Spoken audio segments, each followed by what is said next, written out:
patience paying once again, my friends, up 30 G's today on our January Tesla calls, and I still think Tesla has a lot more room to go, at least up to $280 by the end of this year. So I close out half of my calls, which if you guys have not been following me on X and here on YouTube, go follow me on both and hit the subscribe button, because play by play, all my Tesla positions I throw out here and on X for free. So I called all of these out. We averaged down yesterday. I sold half today. We talked about this pivot zone yesterday. If you guys watched the video, this is why I put 2,500 videos out. Every single day I put a video out so you guys can get real-time understandings of what I'm looking at with Tesla and why I'm taking these trades. So we saw the manipulation, the pull back down to the 230s, the massive bounce, and now the push and the close over previous week high. So I averaged down perfectly at about 228, and I closed half of my position now up at $251. So the only position I have left is 15 January calls. That's still $30,000 worth of calls. It's a lot. It's a very, very big position still for me. But I will allow this now to massively run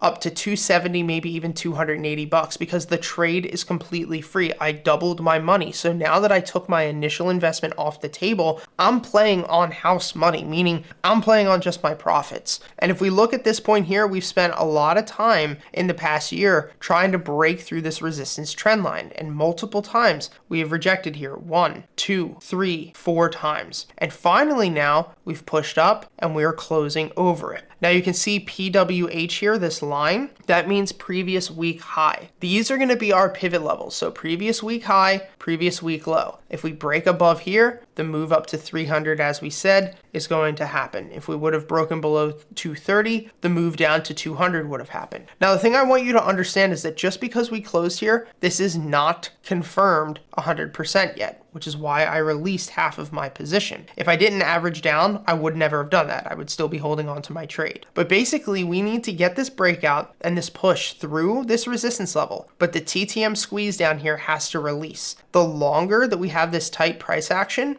meaning a squeeze in price, the longer this move to the upside will end up happening. I'm expecting 12% move to the upside in probably the next 12 to 15 days, which is why I'm still holding on to my calls. If we look at the 1 hour chart as well, we're still bullish. We actually closed up here close to highs of day, and we have a massive liquidity zone sitting here as well. So there's a test tomorrow. There's a chance tomorrow that we pull back to test 246, at which I think we'll bounce and move our way back up to 260, or we might push right through this liquidity gap and move our way up to 258 overnight. And you can see that this is even easier to look at on the weekly chart, the 3 major attempts that we had, but now we have this bullish momentum, big bullish order block, and the only resistance we have left is this liquidity at $300. So my plan from here is to hold on to my $30,000 calls that I have on Tesla and to ride this up to about $275. At that moment, I will sell another half of my position, which should double from about 30 to 60, and then I'll have $60,000 in profits, and I'll hold another $30,000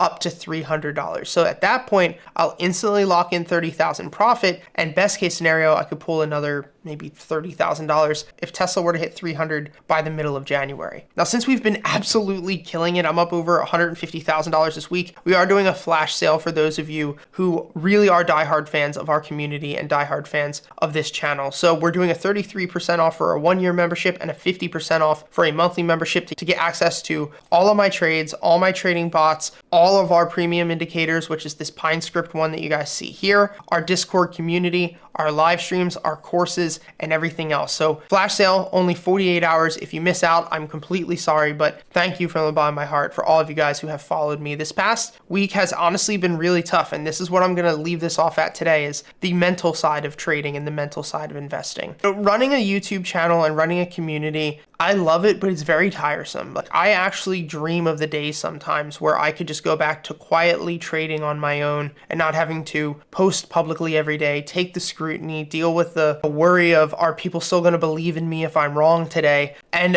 at the end of the day, sometimes I have to lock myself out when it comes to trading. I have to sit here and look at a position like I have with Tesla and take all the hate, all the grace, all the good, everything that comes with it, and remain calm. And remember that at the end of the day, I have to stick to my trading strategy. And the way that I do this is usually by blocking out the noise so I don't watch CNBC. What's funny enough too, guys, is this push that we had from the Fed meeting yesterday, I wasn't even watching the Fed meeting. I didn't even turn it on. I don't even know actually what happened because I saw that we had a bottom. I knew the Fed meeting was happening. I saw buyers coming in and I knew that we were going to rally. So I like to stay away from toxic communities. I like to stay away from a lot of the chatter of like CNBC. I stay away. I don't use scanners. I try to make this as Stone Age as possible and just stick to the raw data, because at the end of the day, there's so much that's happening on Twitter, on X, or even just friends that you might be trading and investing with, that there's so much FOMO in the market that you really have to stay clear and remember on what your edge is, why you're trading a specific setup, and then use proper risk management around it. But as of right now, we'll be continuing to monitor Tesla. We didn't really see anything too crazy. And guys, I hope that this video helped, guys. Thank you for all of the support. Check us out on X and follow our Discord community. Thank you guys for all the support, and I'll see you next time. Peace.